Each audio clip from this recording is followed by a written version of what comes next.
Hey, good morning, guys. Welcome to the off season. Got a little bit different kind of video coming for you today. Normally, y'all are used to seeing us mess with row crops. Well, we're not going to be doing that today. We're going to be messing with some cattle and cattle feed today. Every winter around Thanksgiving, we pick up 3 steers and we'll feed them out for about 4 months and then have them slaughtered. It gives us all the beef we need for a year. We'll raise these steers for ourselves, some more family members, and other friends and neighbors.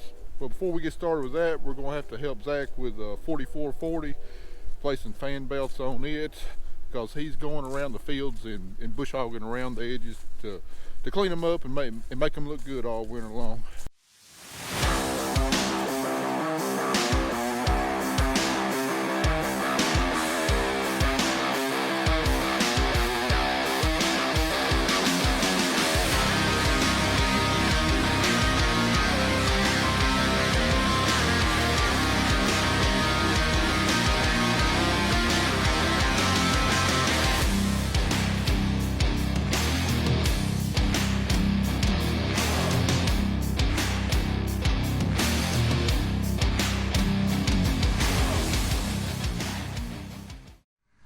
Alright, so harvest is over, but now comes everybody's favorite game of winter.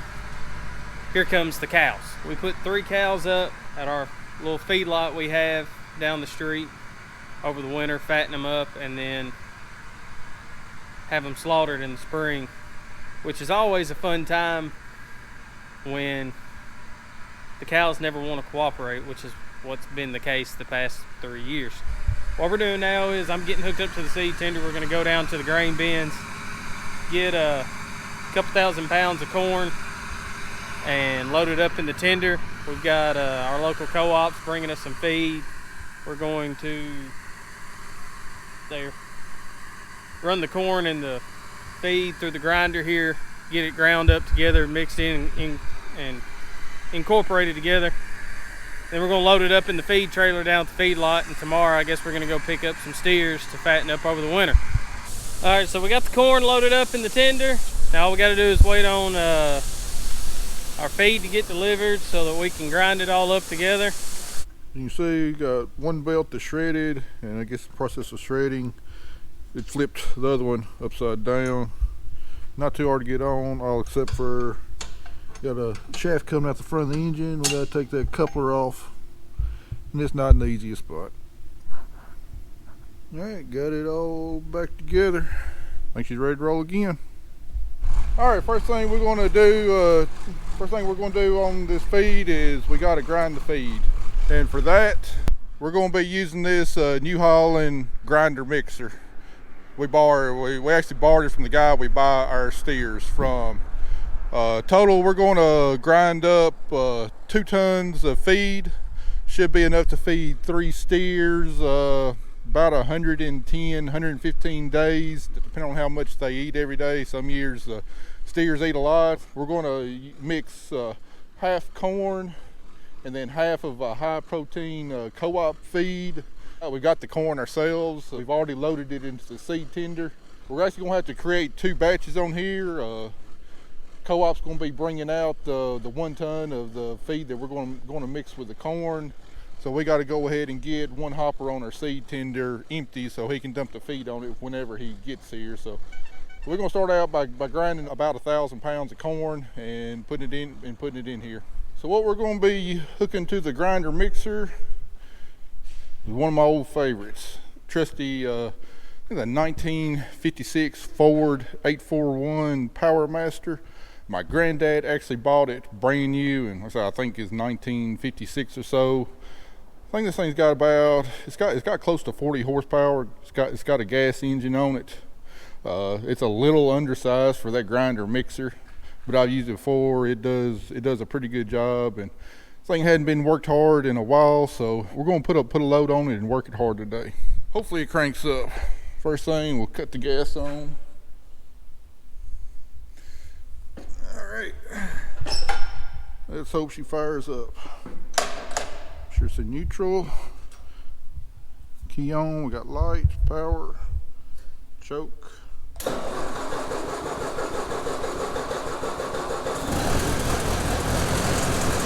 Oh yeah. That's 40 raw horses at 1956 power. Oh, funny thing, yesterday my 8-year-old combine that had run 2 days before wouldn't start up. But this 64-year-old tractor that hadn't been running at least 3 months fired right up. I tell you what, I don't think they make things like they used to anymore. Let's go.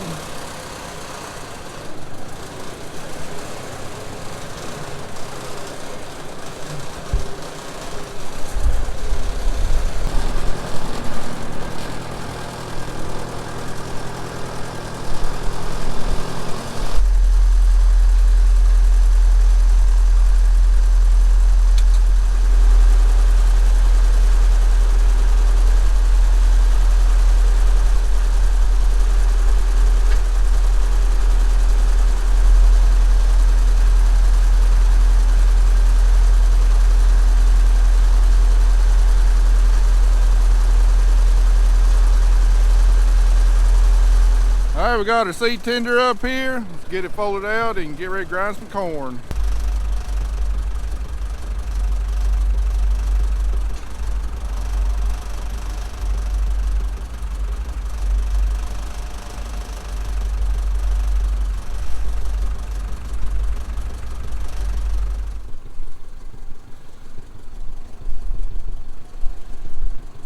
All right, total we got 5,000 pounds in here. We're going to use probably a little over 4,000 pounds of it. If you're curious how this thing works, Dylan Joyce did a great video on grinder mixers probably about 3 weeks ago. It really explains how they work. Basically, we take the corn, we put it in, it goes in here. Got a rotating drum with knives inside there that grinds it up.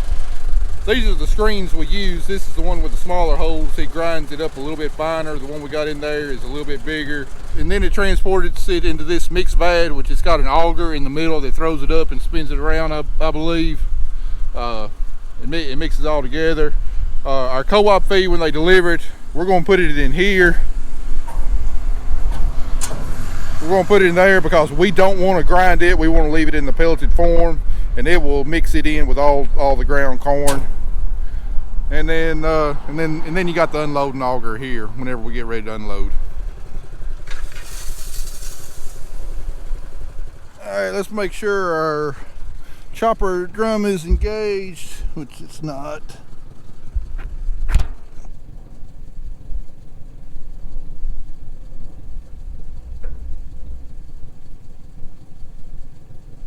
All right, engage our PTO.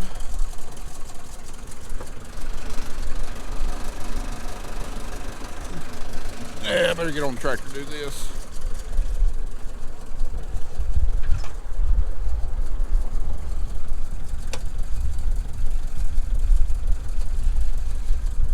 And got it engaged. Move it up.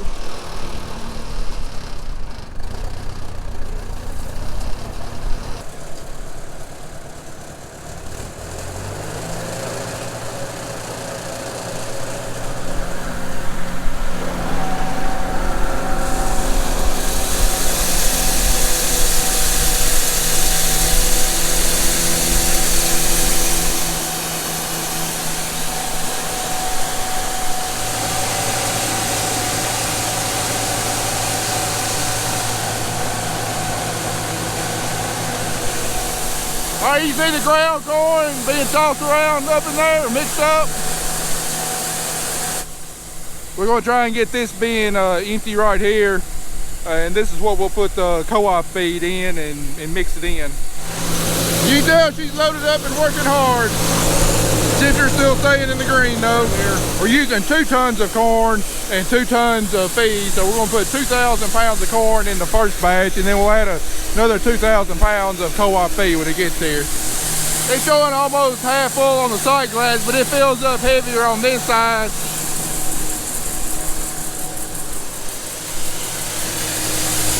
It's only showing a quarter full on this side. I guess it's just the way the auger throws it up in there. Oh, we got a hair over 2,000 pounds of corn in there. You can see it's showing about 2/3 full on this side.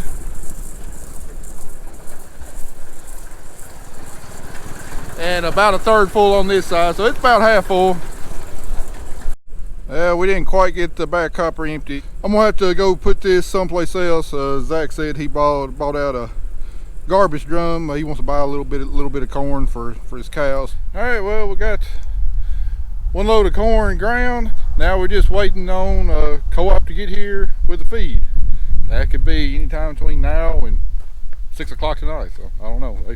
They come out early, they come out late before. So it's just waiting game. I reckon what we'll do now, get something done, is we'll go empty the grain cart from yesterday. We'll go put it in the bins. We've got about 700 bushels of corn on there. We'll go ahead and stick it in the bins. All right, gonna be a tight squeeze in here. Well, I've done it before.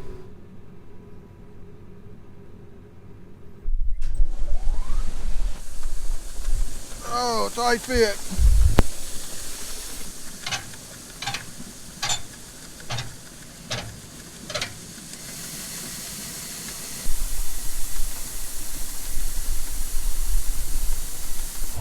All right, co-op finally showed up. Let's get this feed unloaded into the seed tender. This is what we're getting here. 13.5% protein. There's 2 tons of feed ready to mix up. Co-op delivered the feed. Let's go ahead and mix it up in this first batch of corn we've got ground.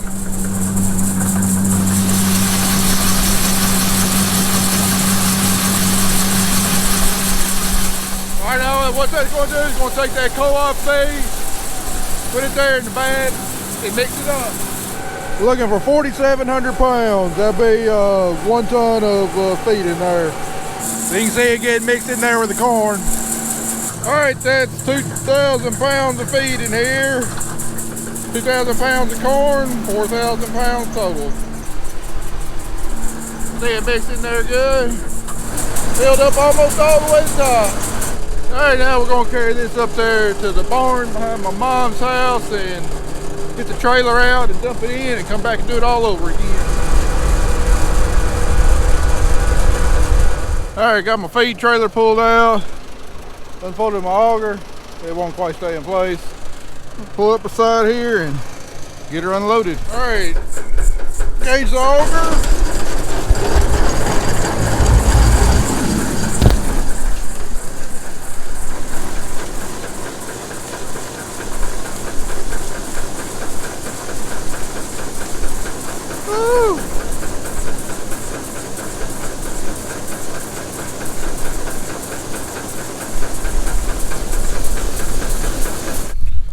All right, what we got there is 4,000 pounds of premium cattle feed.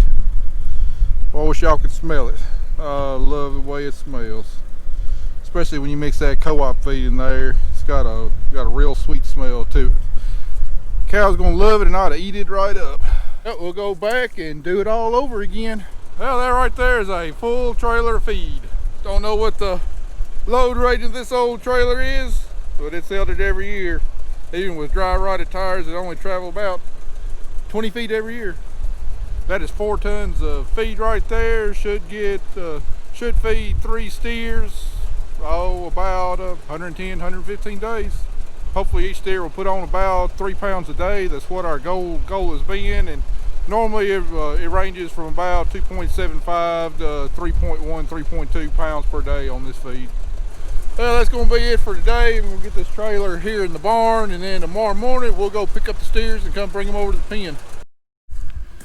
All right, guys, we're back again this morning. Part 2 of grinding feed and getting steers. Today we're going to get the steers in our trusty old cattle trailer. Yeah, it's old and ugly. Still gets the job done twice a year when we need it to. All right, first thing we gotta do is we gotta run by the gin and weigh empty. Hopefully today won't be too adventurous. Usually getting the cows isn't that bad. It's whenever we gotta load them up and haul them off the slaughter is when it gets adventurous. So, but the hard part about today is we need to weigh each of these three steers separately. The people that we're doing it for that buy in. You know, we need to get an exact weight of what their steer weighs, so they're not overpaying or underpaying for what they actually get. But we're getting 3 steers, but we've only got 2 compartments on our cattle trailer. So the adventure could be trying to unload one of those steers from the compartment while not allowing the other one to follow out. So some of y'all might wonder why we go to the trouble of doing all this. You know, why not go to the grocery store and get our beef there? There are several reasons for that. For one, just like most people, you want to know where your food comes from, and as a farmer, I have the ability to actually control where some of my food comes from. I know the steers that we're buying. I know the history of them. I know the farmer that's got them, how well he takes care of it. Make sure that there's no problem with the steers, no sickness or disease. I know the genetics are good. I know we can get close to 3 pounds per day of weight gain off of them. I know they're going to have all the shots and medications. Well, I know we're going to get some high quality beef out of it. Second reason is I'm sure you've been to the grocery store and you've seen the prices of beef lately. It's outrageous. Ground beef is going for between $3.50 and $5 a pound, maybe. Steaks are going from between $10 and $20 a pound. Roast and other cuts are somewhere in between. I mean, the price of beef is high. Our cost, once we buy the steers, feed out the steers, haul them, and process them, our cost winds up being somewhere in the ballpark of about $3.50 per pound of actual beef we get. So it's significantly cheaper. And I like beef. I don't like limiting how much beef I eat, and I sure wouldn't want to limit how much beef I eat because it was expensive at the grocery stores. So the biggest advantage is cost. However, this year I didn't know if we were going to be able to do it because whenever COVID hit and there became shortages in the grocery stores, a lot of these small processors around here got overwhelmed with people getting their meat processed. 2 processors we've used regularly in the past. When I called in June to get a date lined up for 2021, they were already booked up a year and a half. And then I scrambled around. I called a bunch of others that people had recommended. Everybody that I talked to was booked up a year and a half. I mean, they basically laughed at me whenever I called, wanting a date in spring of 2021. I finally got lucky and found a place in Brewston, a new place that's opening up, and he was not booked out that far out yet, and I was able to get a date secured. Normally, I make an appointment to get our cattle slaughtered sometime here in December. Once I've actually got them, and then I can set the calendar to, I want a slaughter date of about 110, 120, 125 days out, depending on how big the steers are, and I don't have any problem getting the date. And then I was just extremely fortunate to get a date this past June for almost a year out. These steers that I'm going to pick up today, I'm anticipating them being averaging somewhere around 800 pounds. That's normally where they're at. And then we'll feed them about 110 to 120 days. I really like to see them about 1,050 to 1,100 pounds when we take them off the slaughter. As you can tell, it looks a little damp out there this morning. It's because we got a half-inch of rain last night.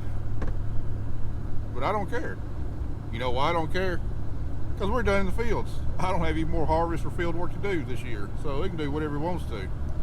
And it kind of came as a surprise. I really wasn't expecting it. You know why I wasn't expecting it?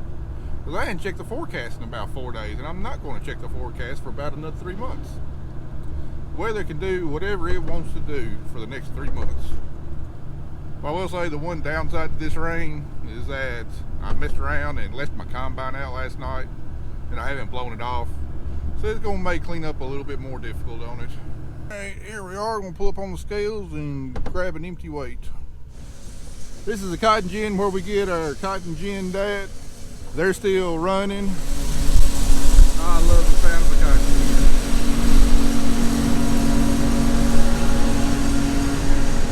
They're getting close to wrapped up for the year. They say they've gotten all the cotton out of the fields, and look like they say they got about another 3 days worth of ginning, and they'll be done for the year. It's going to be kind of a slim year for the gin. Last year they did about 45,000 bales. This year I think they said they're doing about 25 to 26,000 bales. Just the cotton acres in our area were down severely because of the small window we had of dry weather at planting season. A lot of farmers really cut back on the amount of acres they was planning on planting the cotton, because basically we only had about 5 days of decent planting weather before the crop insurance period closed. So cotton acres was really down this year. We were able to get all of our acres planted, but I know a lot of bigger farmers that might have only gotten about half the acres planted. All right, we just got here. We're going to get these things loaded up.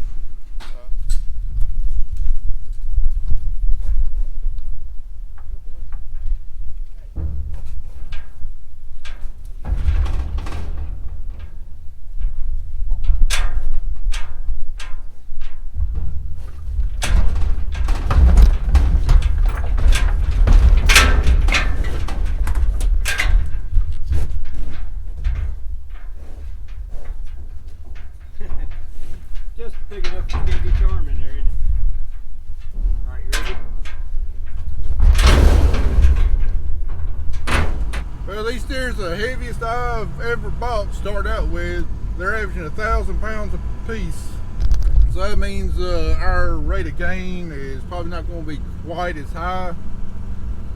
I don't know, we might only do because they're already starting out so heavy, we might only do 2.5 pounds of gain per day. We'll just have to see. All right, well, we've dropped off 2 of the steers so far and gone back and weighed each time. First one weighed 1,020.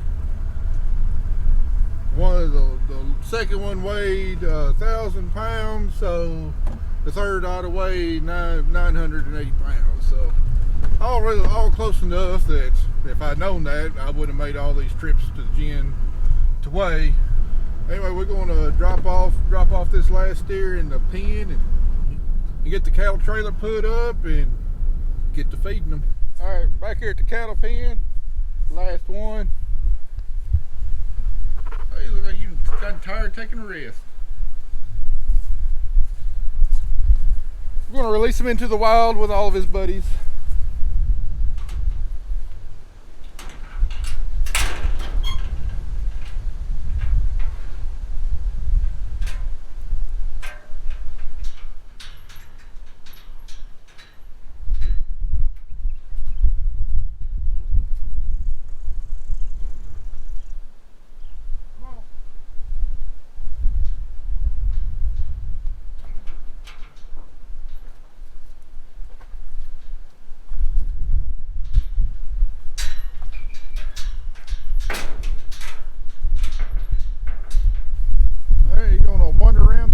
Buddies.